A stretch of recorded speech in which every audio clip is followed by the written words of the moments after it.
This is Brian Drummond here, the OG voice of Vegeta from Dragon Ball Z, and you're watching Anime Secrets. It's over 9,000!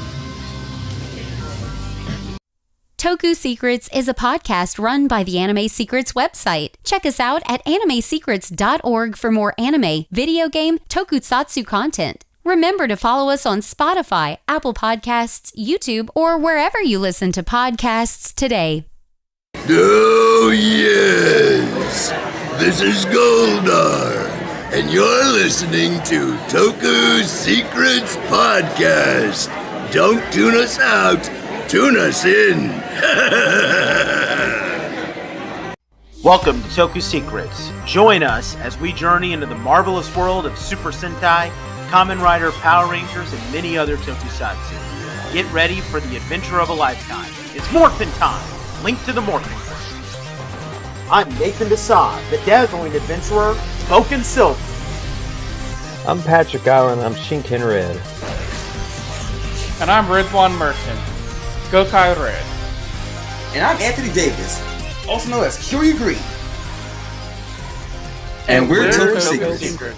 What's going on, everybody? Welcome back to the Toku Secrets Podcast, presented by AnimeSecrets.org. And today we are returning to our magical journey as we're taking a look at Mahou Sentai Magiranger. Last time we did episodes 16 through 20. Today we are going to be doing 21 through 25. And because we will be officially done with half of the series, we're going to do our updated tier rankings as well as the opening tier ranking of the sixth ranger, since we'll have seen him for a handful of episodes after this batch. So yeah, it not as much action packed as the previous batch, but still a lot of fun stuff here. So yeah, I think we're going to have a lot of fun today.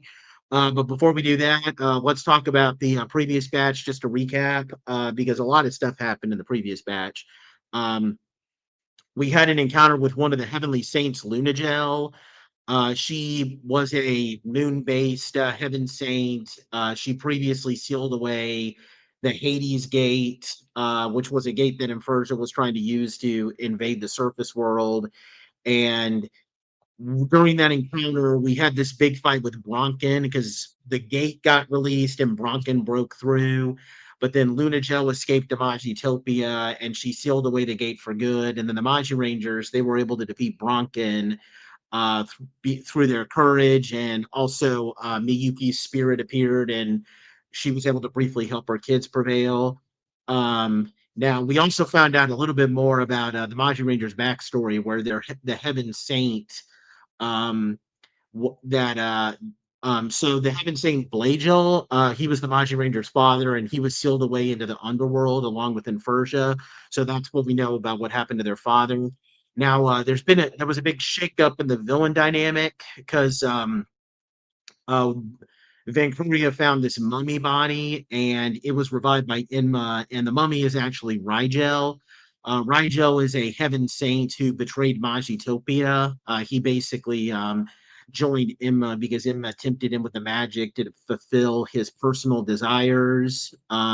So he was sealed away in a cave, but then he got revived into this mummy form, and he's pretty much discarded his Heaven Saint names because he's basically a fallen angel. So he's now calling himself Memi, and he's the new general of Inferja, and so he's trying to revive Inma.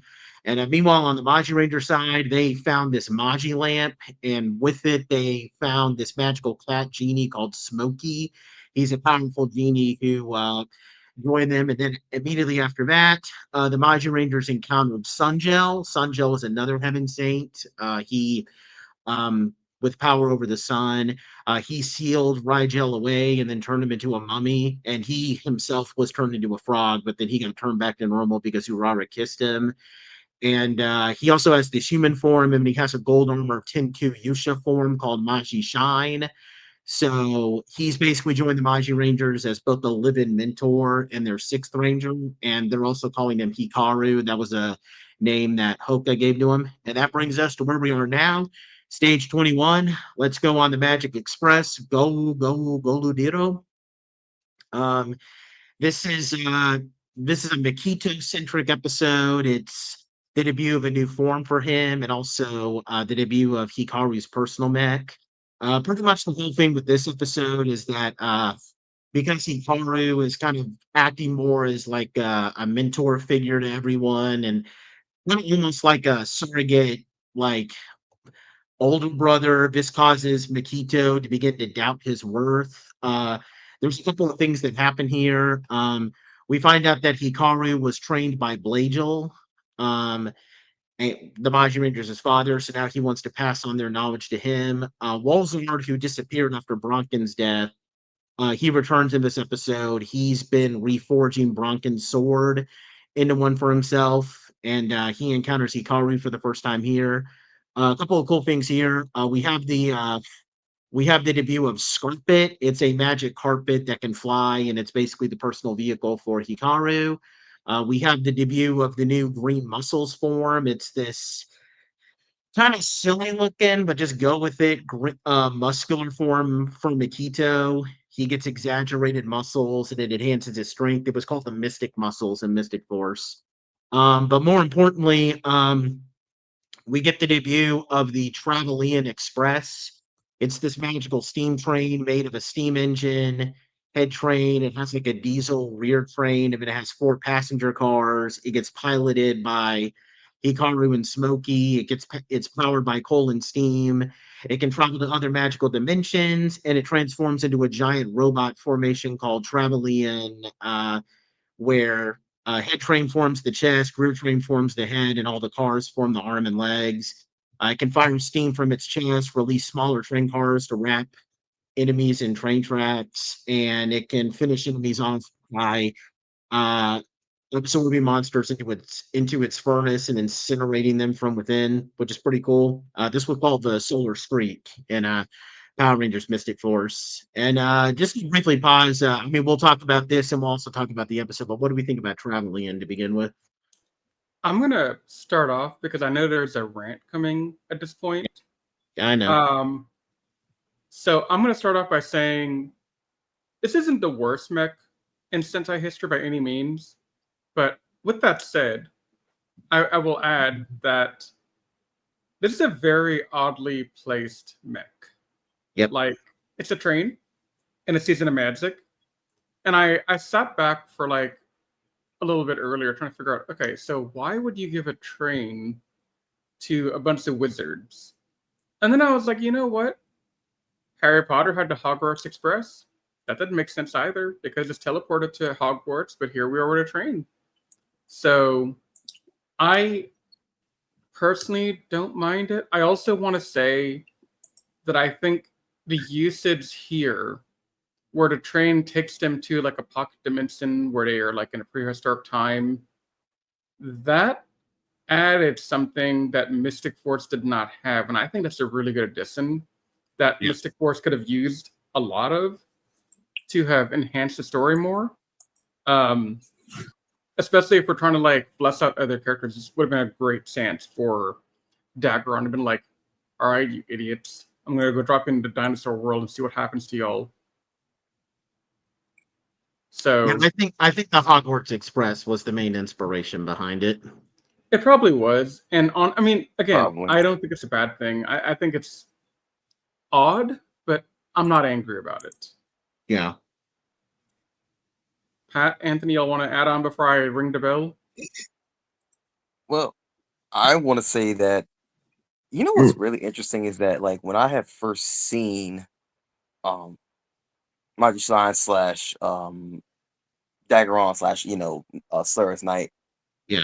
the way his character looked and described, I was like, I'm thinking, okay, he might have like a form where he turns giant and he's like this sun god being. That's what my initial thought was, but that didn't happen. So I was like, oh, train, whatever, I guess. Patrick? Yeah, I mean, now that you say that, we've met 2 of the mystic saints or magical saints, whatever they're called. Yeah. MagiShine is the only one that can't grow himself. Yeah. Yeah. That's kind of disappointing. I still don't like how this thing looks. It's really like stocky. I don't like how this thing looks. It's really stocky looking. Yeah. Yeah, I mean, from both from a design perspective, it looks stumpy and it looks completely like, I mean, it moves really slow. Like it moves like an ancient machine, which I mean, isn't the Sixth Ranger's mech supposed to be kind of like on par with like the Hang main on, mech? Nate. But okay, go Before you ahead. go any further, Go ahead. hang on. Let me ring you in. Let's get ready to rumble! Yeah, but okay, the Sixth Ranger's mech is supposed to be like on par with the main mech, and I guarantee you that if you put this thing up against Maji King 10 times, Maji King is going to win every single time. Because, I mean, this thing moves slow. It looks like this ancient machine. Later episodes, it struggles against more powerful villains. There's literally an episode, and this isn't a spoiler, because if you've seen the Mystic Force episode, you'll know because they adapted this into Mystic Force. There's literally an episode where it gets defeated because it's low on steam power. So it literally functions like an actual steam locomotive. How am I supposed to be impressed by this mech? I mean, so from the design perspective, it's stupid. Riz just brought up how the whole thing with the train is, you know, it feels out of place because everything is based on mythological creatures. Now, somebody told me, well, maybe the idea is that it's supposed to be like an ancient mech because Hikaru is from ancient times, which okay, fair enough, um but Barikion, that's an ancient mech. It's a horse and it still moves and it still moves like the rest of the other Maji Majin. So no, that's not an adequate excuse. So I mean, just from a design perspective and it feeling out of place, it's bad. But the other thing that I really hate is that the more that I think about like some stuff that they could have done for MagiShine's mech, it really makes me frustrated because okay, there are two things you could have done. You could have either gone the easy route where like Patrick and Anthony said, you could just have him take on his Heaven Saint form and he can grow because, Luna Gel could do that. So why can't Maji Shine do that? And I mean, and his Heaven Saint form looks badass enough to where that would be a cool looking mech. But the other thing that you could have done is maybe you could have done something similar to like what Wolzard does with Barikion, where okay, like where you give him something that's based on the sun. So if you go off of like a lot of like Greek and Roman mythology, things that are most commonly associated with the sun are what you call solar chariots. So you could give them like a chariot mech similar to what I can't remember what it was called in Amber Ranger, but it was the Mesidon rover in Power Rangers Down to Thunder. You could give him like a chariot with 3 horses in front, and he can mount the chariot and ride it like a sun god, and then he can combine with it, kind of similar to how the Heavy Knight combines with Go Taurus to form Bull Taurus, and there's a mech right there, and that actually sounds like a much more badass concept that feels very much in tune with Magi Ranger. So, yeah, this is, I mean, it, I, and the reason why I call this probably not the worst mech in all of Sentai, I'll give you that, Riz. There's probably some other main mechs and probably some from the show era that look a lot worse than this. But as far as Sixth Ranger mechs are concerned, I would call this the worst Sixth Ranger mech because as much as I disliked Pyramider, if you go back and look at Iron Ranger, at least with Pyramid, that was an okay concept. The only problem is that it was the Sixth Ranger's mech. If you make that thing serve the same purpose as just what King Brachion or Dai Mugen did, then I wouldn't really mind it. But that just feels completely into place. We got, everybody else gets to transform into these badass looking like mermaid and phoenixes and minotaurs and later lions and firebirds and giant horses. And what does the Sixth Ranger get? A train. It's a steam train. It looks like this ancient infernal machine that pales in comparison to the other mechs, and it literally functions in that exact same way. So, yeah, I, I do not like this mech. I really don't like it. I hate it. And yeah, Riz, you can play that Palpatine clip now. I mean, I'm going to say one thing, Pat, and Flores, back to you. I just want to say, I think we've had this happen before. I forget what season it was. I think it was Go-Ons where they had the trains with the prehistoric dinosaur thing. Yeah, the Cure. No. That was the Kyoretsu. Kyoretsu. Yeah, I think Mhm. those mechs were also in the same category of like, just why do we need that? And they also had the same like prehistoric ancient feel to it. So there is, other seasons out there with something similar to this. And again, Outlander, they were based on, it was a vehicle-based Sentai, and trains were kind of vehicles, so it kind of fits the tone a bit better. yeah, but if you're gonna talk about like prehistoric things, it should be something ancient like I don't know. Let's see a sphinx. Let's see a Komodo dragon, or I don't know. Yeah. Something. Go ahead, Patrick. I mean, we even saw Smokey grow. Why couldn't you just have him turn into a robot of some kind? Yeah. Yeah, I mean, if you didn't want to go through the trouble of just making another mech, I mean, it would have been perfectly serviceable to just have him transform into his Heaven Saint form and grow, and that's his mech, and that would have been fine. Yeah. Yeah, So- but here you go, Nate. Use your aggressive feelings, boy. Let the hate flow through you. Yeah, so I mean, to be fair, that there are some other Six Rangers mechs that I still need to see. I'm actually currently watching Kira Major, and I'm not a huge fan of Kira May Silver's mech, but yeah, this one still, just not a fan of it. But with that being said, I mean, we've given our thoughts on the mech. So what do we think about this overall episode? I actually think this is one of the better episodes I've seen in a while for the season. Mm-hmm. I think part of my complaint that I don't know if I've ever really like said out loud is Makito just seemed kind of weak to me as a character up until now. Yep.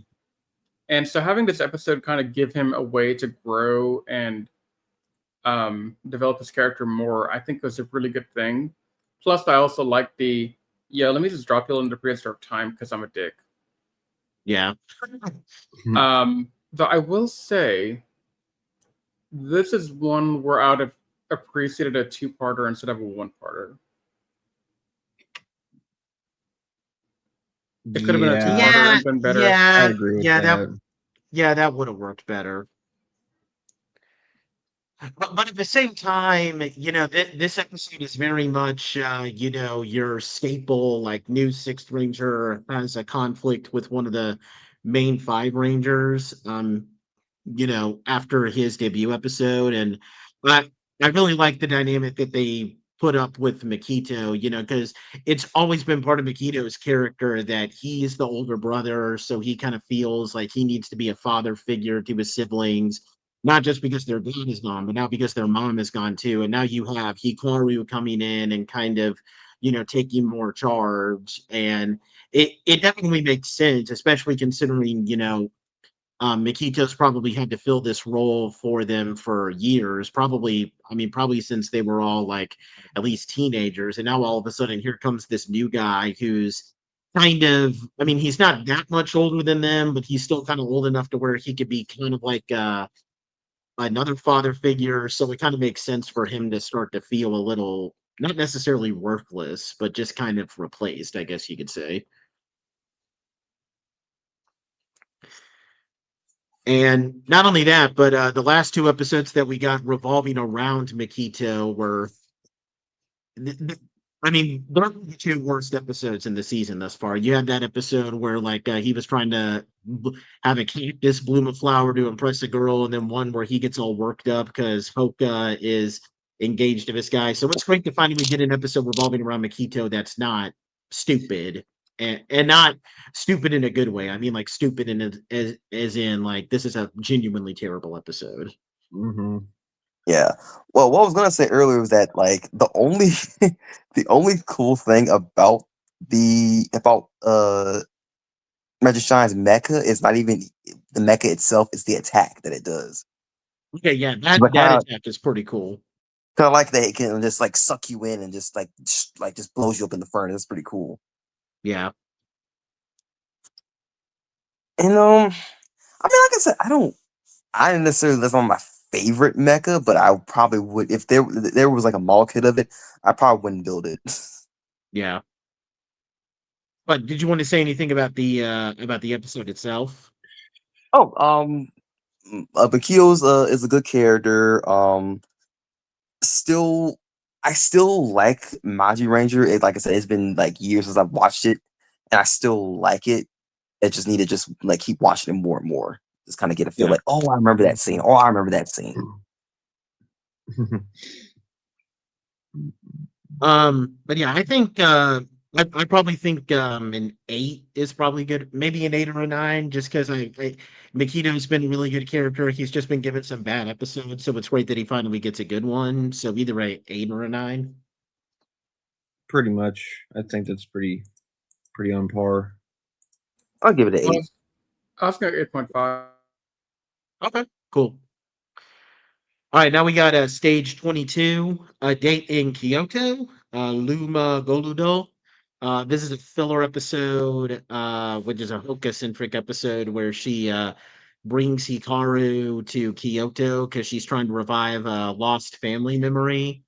We find out in this episode that Hikaru is revealed to be keeping scores on the Magirangers. So he has his own little personal notebook where he's noting down their strengths and flaws. This episode was not adapted into Power Rangers Mystic Force outside of this brief footage of Wolzard working on the sword. And likewise, Kirikage the ninja, he's the Hades Beastman of the day for this episode. He was likewise not adapted for Power Rangers Mystic Force. So this is a pure Magiranger episode for pretty much virtually. What do we think about this episode? Yeah, filler is as filler does. Oh, but I will say this though. So they're not just gonna go and are we not going to blame wait, what was I gonna say? Blame who? So we're not gonna blame Aurora for attacking him, thinking misunderstanding. I mean, because think about it, it was actually her fault that Hope got captured in the first place. I mean, I guess it was well-meaning. It's just kind of weird that nobody like brought that up. It's like, what was all that whole misunderstanding? Like this, it just kind of felt weird. I was actually enjoying the episode a little bit until that part happened. I'm just like, what are you doing? Yeah. I mean, I thought that this was good for Houka's character. It's pretty simple stuff, but it's still good for her where, it shows that like she may seem a little selfish because, it starts off looking as if like she's just taking Hikaru out on a date because she likes him, but then she is caring and she loves her siblings and the fact that like she wanted to keep Miyuki's tradition of praying for the safety in Kyoto. That was cool. And not only that, but even though she does get captured, she frees herself. So it does show that she can be crafty and effective when she puts her mind to it. It's still stuff, but I still think it was Yeah. good for Houka because, again, she's been another strong character for this episode, for this series. Riz, did you want to Even add Hikaru was anything? impressed. Yeah, I'll add something. I mean, it's all right. Like, Yeah, I think that's fair. I'm gonna say that's a 7. Moving on. Yeah, I think 7's good. Yeah, a 7 is definitely what this episode deserves. Patrick? Yeah, I think 6, 7's pretty good, Cool. pretty fair for this. Okay, now we have stage 23, Forbidden Magic, Roji, Maneji, Maji, Mamaruji. This is a first of a 2-part episode. It revolves around Tsubasa and Hikaru. This was actually condensed into one episode in Mystic Force, by the way, where basically Tsubasa is desperate to save this kid that he's friends with, and he uses this forbidden reverse magic.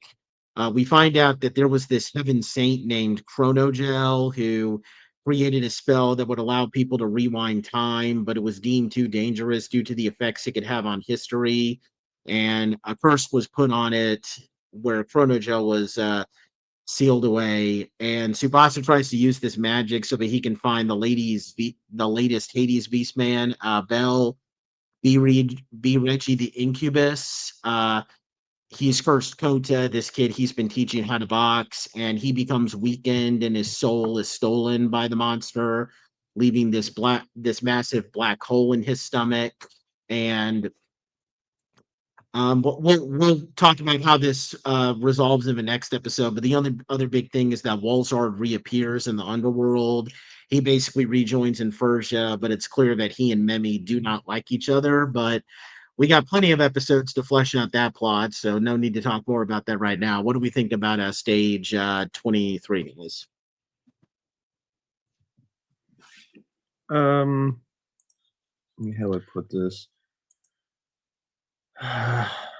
Tsubasa is arrogant to a fault. I know that's like his whole point. Like that's like his stereotype for this type of season, but I don't think him doing this for a character that we just retroactively got told he's known for a while seems warranted.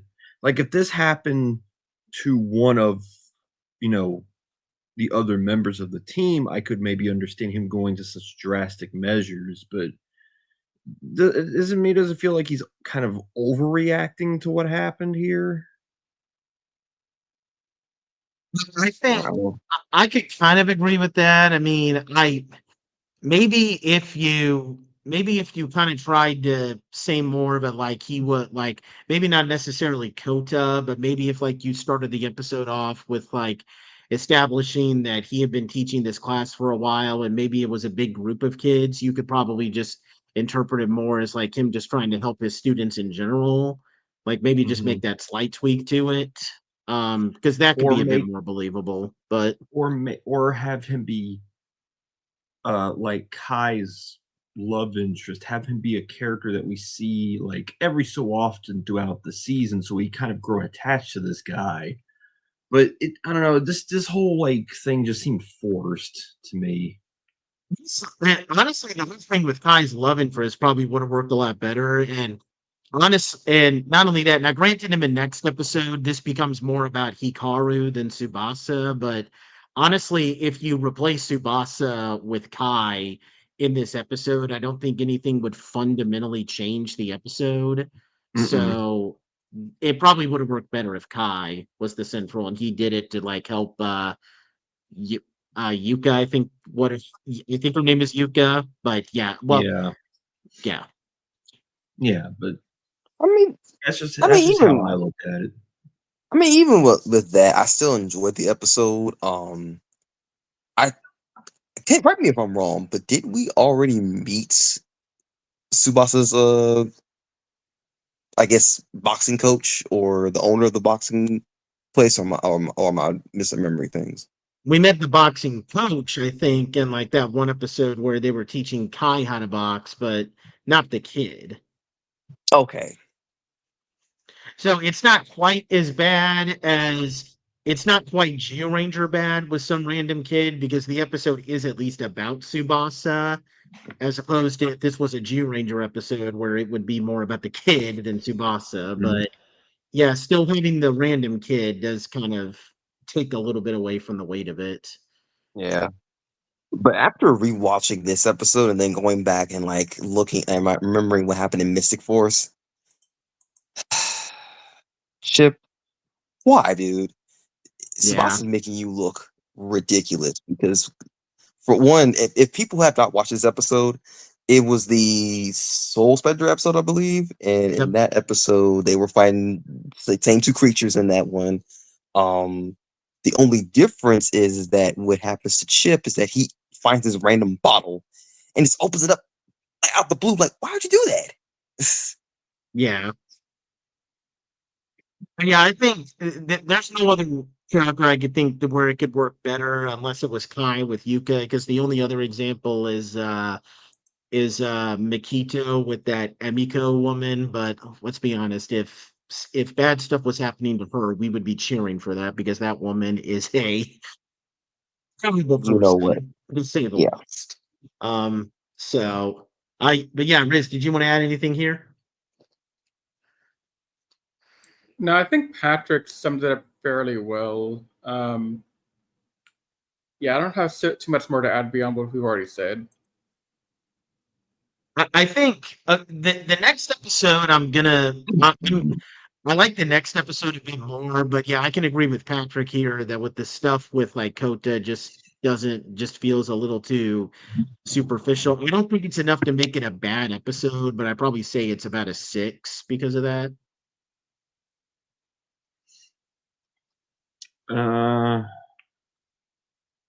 A 6? I don't know if Yeah. I mean,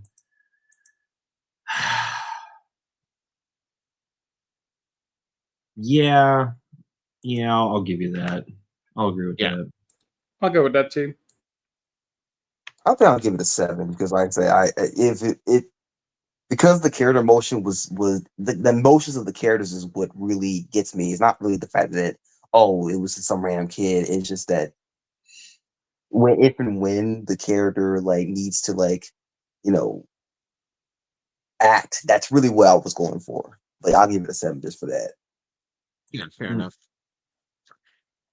Okay, now we have stage 24 as your teacher, Gochika.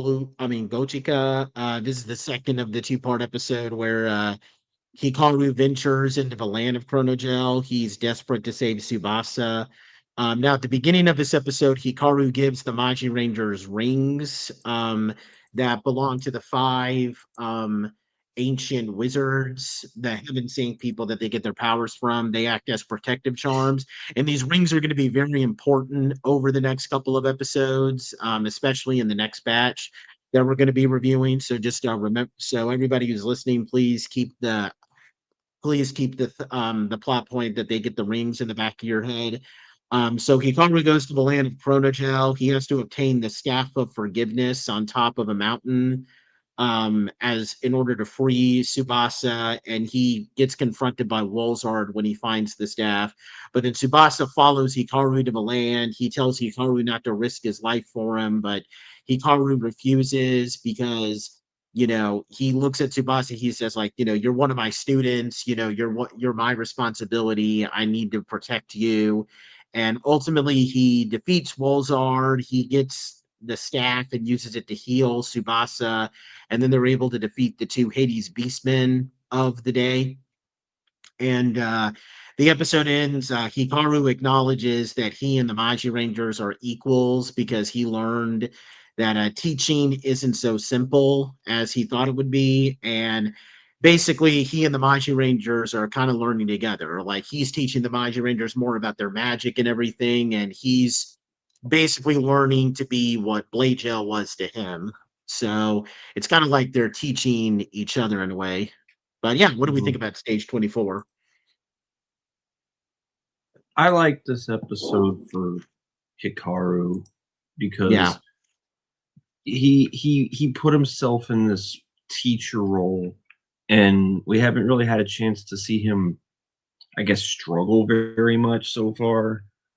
Yeah, and him like finally getting the upper hand on Wolzard after a few encounters and everything. Like this is good. Like he's growing on me really quickly as a 6th Ranger, because I don't know if I've said this for this show yet, but I've mentioned that earlier that some of the best 6th Rangers are the ones that put a wrinkle in the dynamic of the team, and his role is very unique compared to a lot of other 6th Rangers we've had. Yeah. So him being eager to learn and not being such like I'm experienced, so you have nothing to teach me type of man. I'm so glad they didn't do that with him. Yeah. Daggeron. Daggeron. Yeah, exactly. Daggeron had that problem where he was. Yeah, I was about to say, like, Daggeron came off as like a very stereotypical, like, Disney era villain mentor who's he's just there. He speaks with kind of an accent so that he sounds wiser,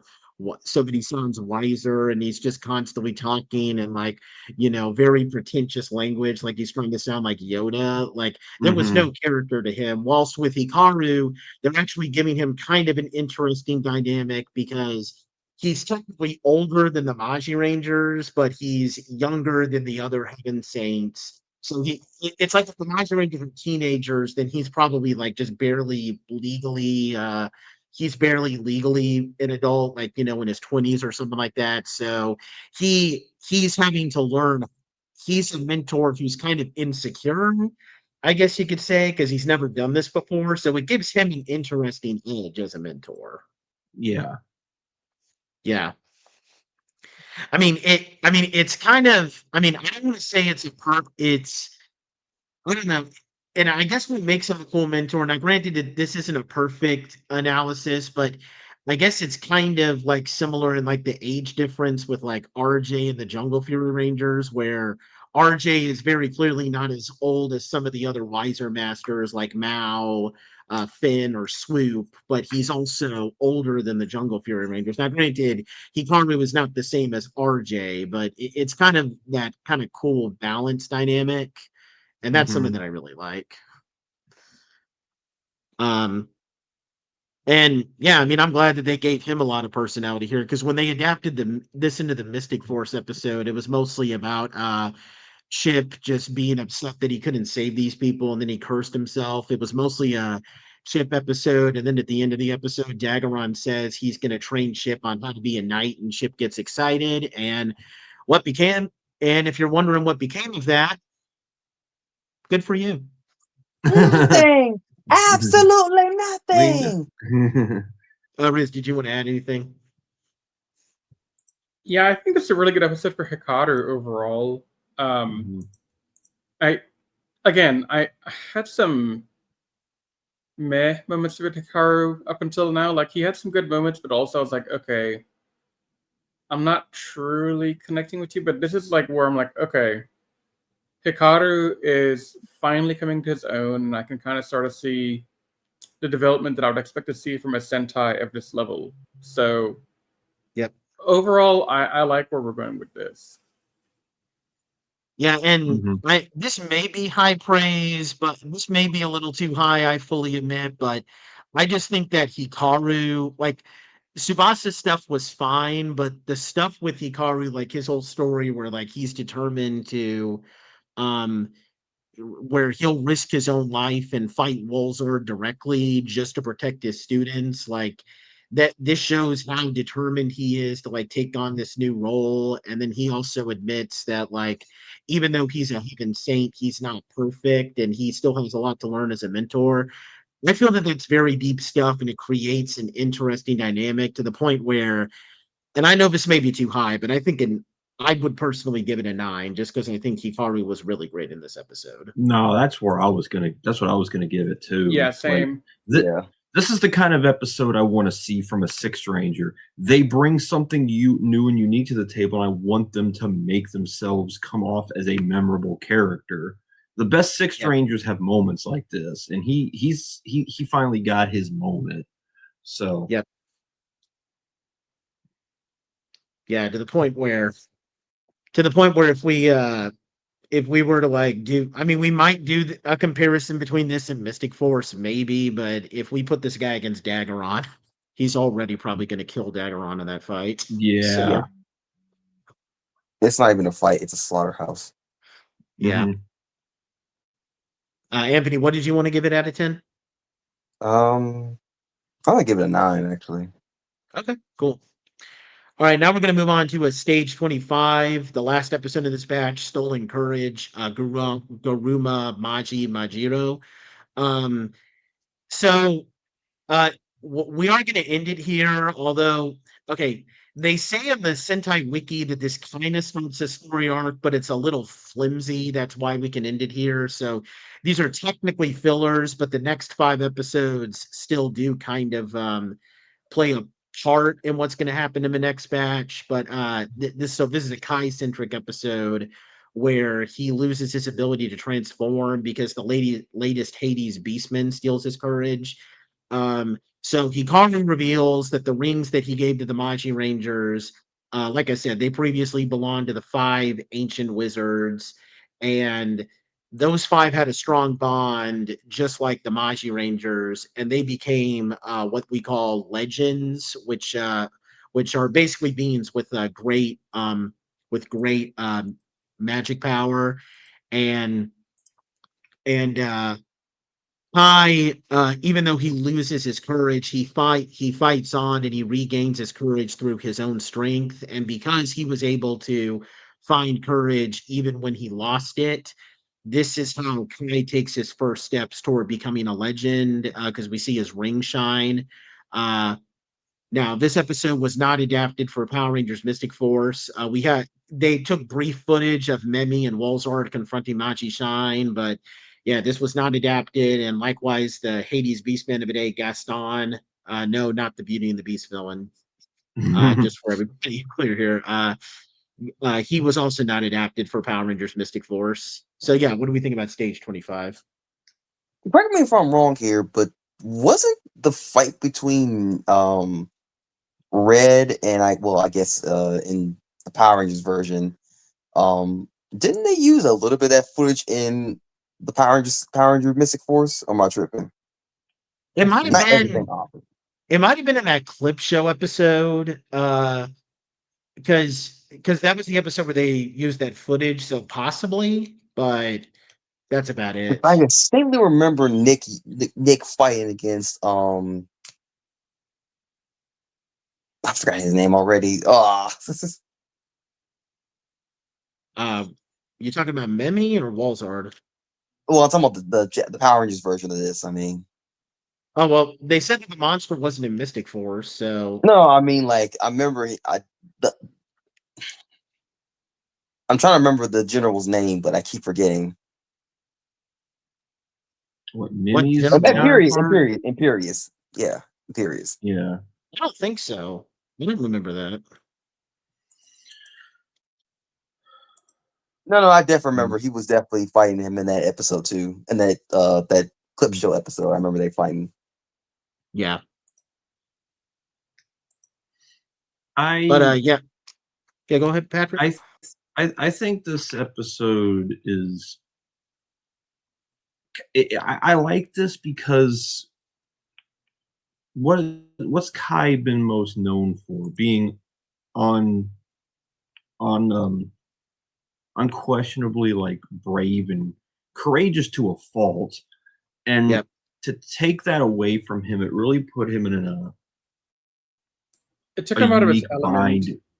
Yeah, exactly. And to see him, stand up and find his way to get back to his old self, even if it was in the face of two random dickhead schoolgirls. It was a pretty big. I like this kind of episode where you take a character's best attribute and take it out of the equation, and you watch them try to navigate anyway. This might be the best episode for Kai this whole season. Yeah, not to mention it shows just how far he's come since the beginning, because the whole first episode was about him not actually having courage so much as him just trying to pretend to be fearless to mask some insecurities. So to see him lose his courage but still regain it back, not because they defeat the monster, but because he just gets it back through his own inner strength, that's actually some pretty good character development for him, because it shows just how far he's come. Especially for being the most young and immature of the group, for him to grow up in real time and figure it out on his own merits. Like, a part of me was afraid that this whole episode was going to be resolved in the way that I've complained about the season resolving things earlier, where they'll just beat the guy and he'll get his ball of courage back and that'll be the end of it. But no, having him actually gain it back on his own merits. Like, thank you. Yeah.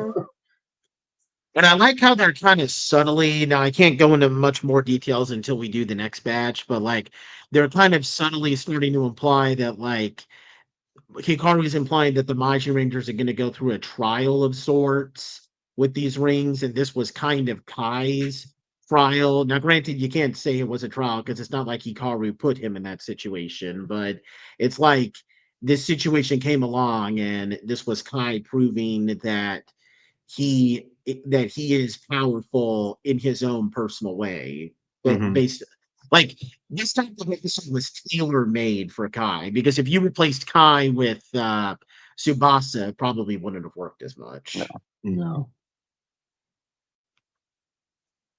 Yeah, and I personally, yeah, there's not much else. I'm probably going to have to wait until we get into the next batch to go into more details, but this is definitely one of those stronger episodes.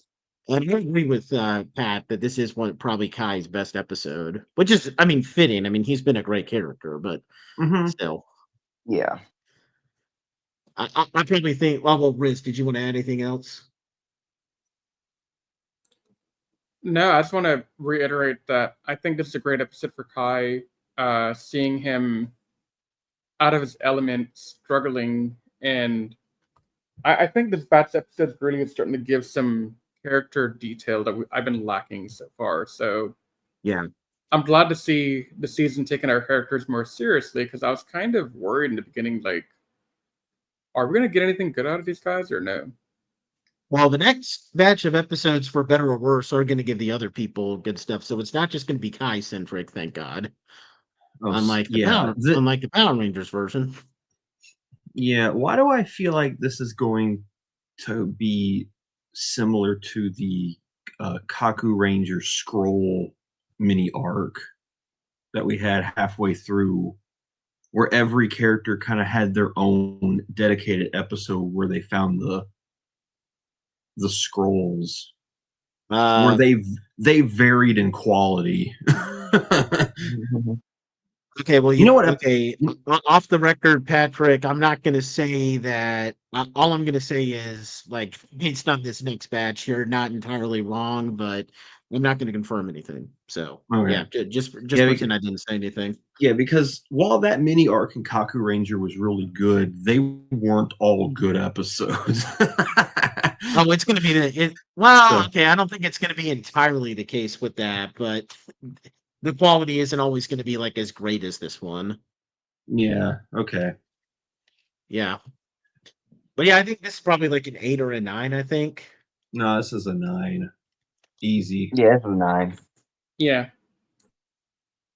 And honestly, I mean, Disney, if you made episodes more like this, where you actually did revolve around Nick and gave him more personality, I don't think people would have complained as much about him being the main character.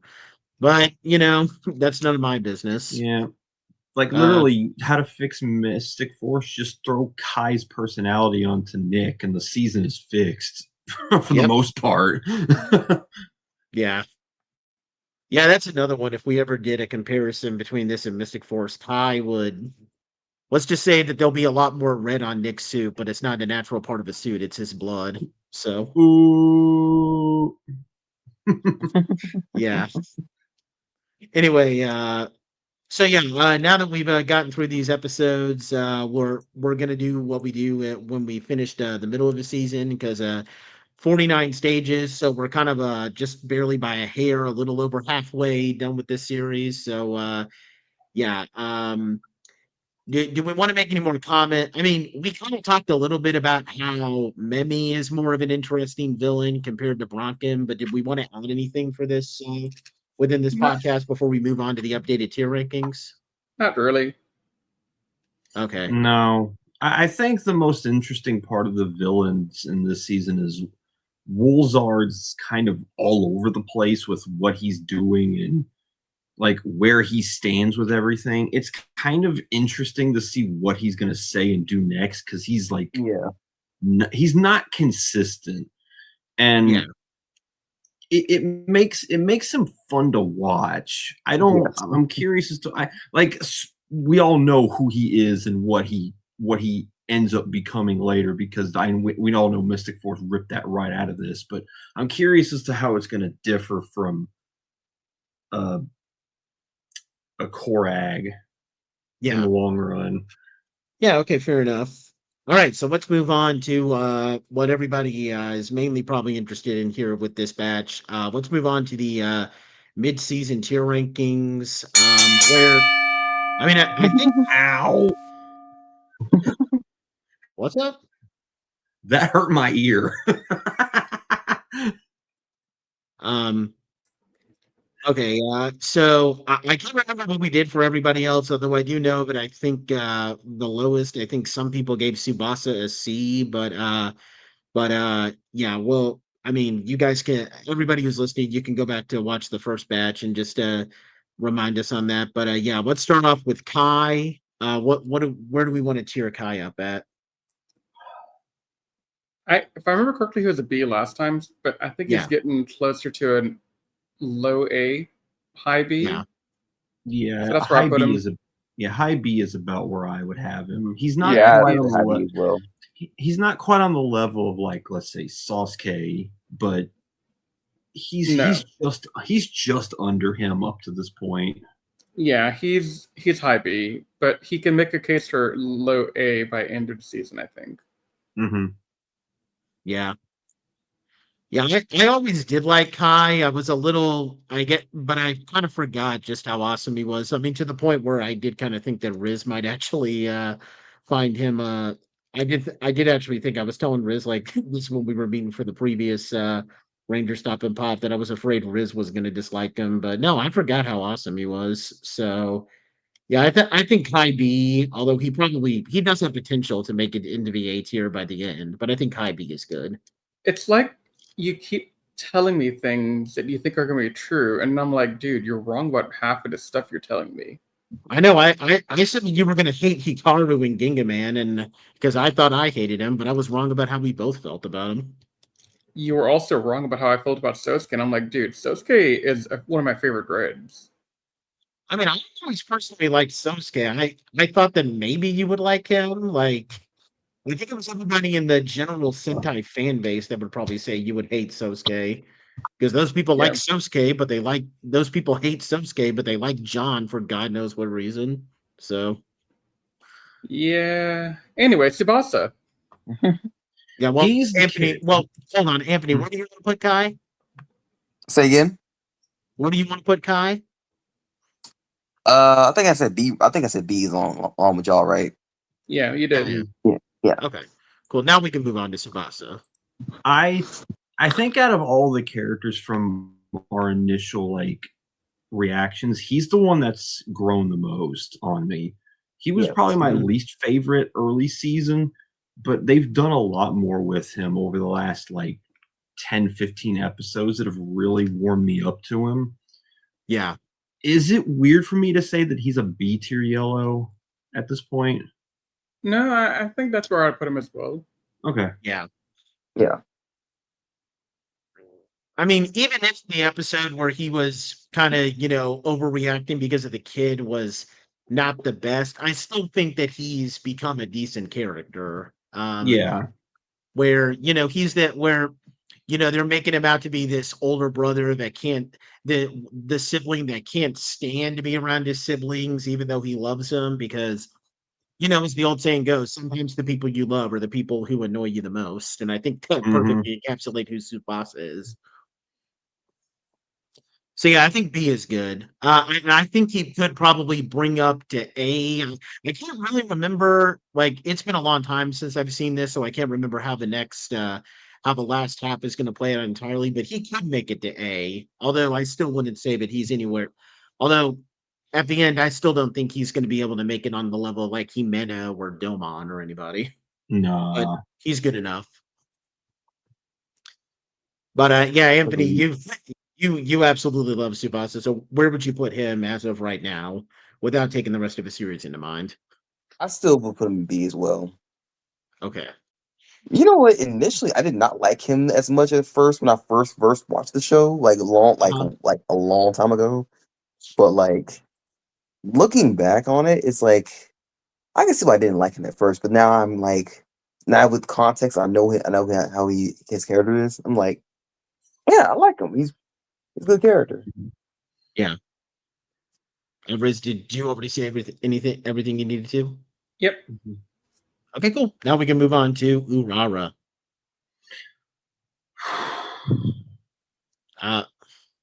I don't know where I put her last time, but is it bad that I want to say high C, low B for her? I was thinking the same thing.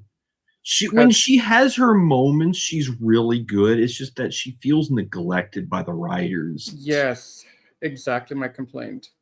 Mm-hmm. It's the same Mako for Houka from as well. Shinkenger? No, Mako had more development than this by this point. Yeah, okay, fair enough. No, I think Aurora and Houka have the same problem where the girls just are not getting enough attention. I think Houka's a little bit more memorable because her personality is so explosively outward. But still, your point still stands. It doesn't matter if she's an explosive personality if she doesn't get moments assigned with it. Yeah. And so I'm going to do a double here and just hit them both with a high C. I would say that they're both solid B for me. Just I can see why you would put them in C, but yeah, I can agree that they probably need some more like development there. Yeah. And it sucks because they're both great characters personality-wise. It's just do some more with them, please. Yeah. Although thankfully in the next batch, we'll get to see them do some stuff. But I'm not going to spoil anything there. Yeah. I do want to say this. I think I'm kind of having it's not quite of a perfect analogy as it was with Hikaru because not Hikaru from Gingaman. Because with Gingaman I genuinely remember, but I did not like Hikaru the first time around, and then I liked him again when we rewatched it. I didn't dislike Houka when I originally watched Magiranger, but I did kind of find her to be the weakest character. But honestly, looking back, I mean, I'm kind of having a hard time deciding who is the weak link here, but Houka is actually, pretty good the second time watch around. I never found her annoying. I just kind of found her to be a little too like bubbly and everything. But I think this time around, she's just cute. She's nice to watch. Mm-hmm. But I can agree that she also needs some more episodes to kind of do a lot more outside of just filler episodes. But that's why I would probably put them in B, because when you're in the C tier for me, I kind of put characters there who who are just like almost where they have potential, but they almost seem like completely invisible. I didn't really think Urara and Hikaru and Houka come off entirely like that, but I can see why Riz and Patrick would put them in C tier. But Amity, where would you put Houka and Urara? I guess for right now, even like without like I said, I know what's gonna lead to what happens later on. But as someone who's, I guess if I'm doing this review as someone who has watched it for the first time, yeah, I would also put them in C, but like low, like high C, but below B, if that makes sense. Yeah, fair enough. Okay, now let's move on to Makito. He's the weak link. I'm sorry. I'm pretty comfortable saying that. I think it's not the same case with the two girls where it's like, well, they're good characters. It's just that they're being neglected. I don't really think Makito's character is that great on top of him not getting very many episodes because he's not serious enough for me for who he is. He kind of reminds me of Hayate from Gingaman in that he's just kind of there. I think he's comparable to Hayate because the problem that we have with Hayate was that there's a foundation for Hayate to be a good character. He's the most serious. He has the lost fiance story and all that. But the problem is that they don't do much with him. And when they do give him episodes outside of the episode at the end where they resolve his little rivalry with Shalinda, um, it's a bunch of stupid filler episodes. Like, oh, ha ha, he's afraid of tomatoes. Isn't that funny? Ha ha. He got stuck together with Yuta's dad. Isn't that funny? Ha ha ha. Like, you're not giving more episodes to like explore that depth with him. And it's the same thing with Makito. I feel that there are good episodes, there's a good foundation where like he's a hardy older brother who kind of goes a little too over the top, but he loves his siblings and would die for them.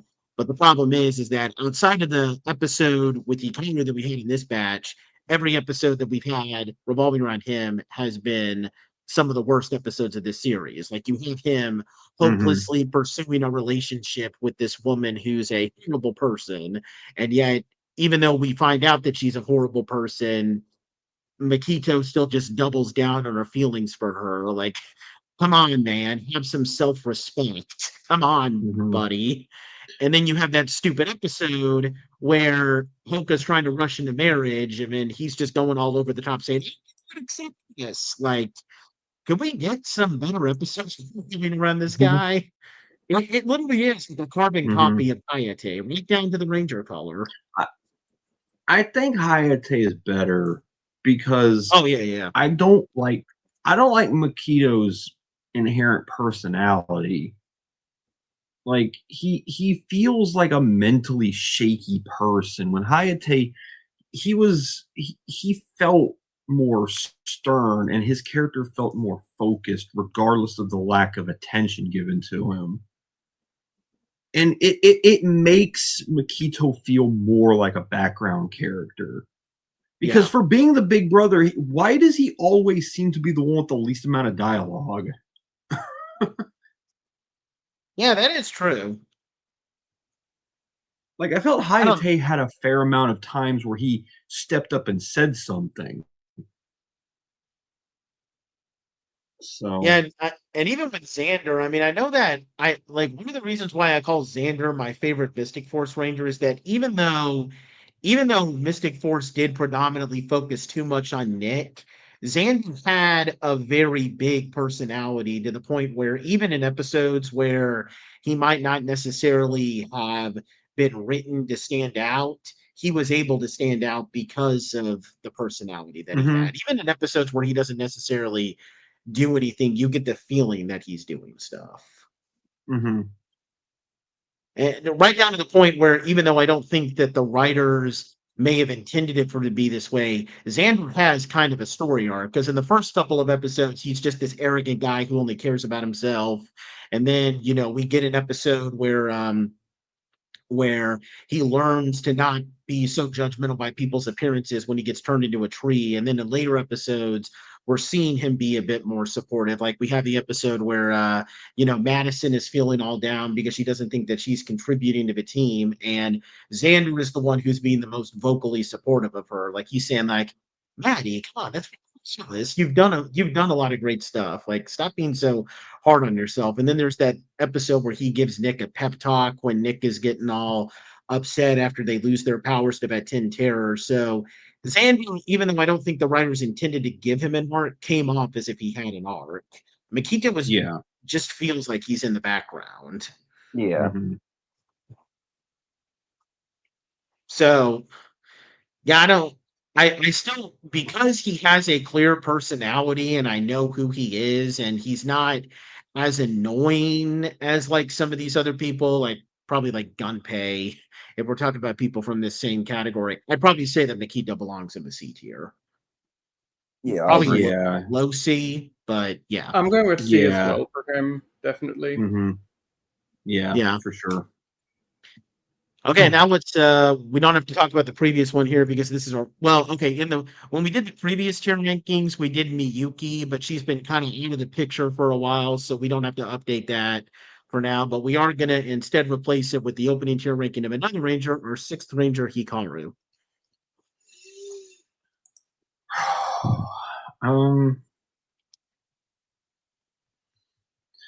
I like. I mean, I've already talked about him. We talked about the what was it 24?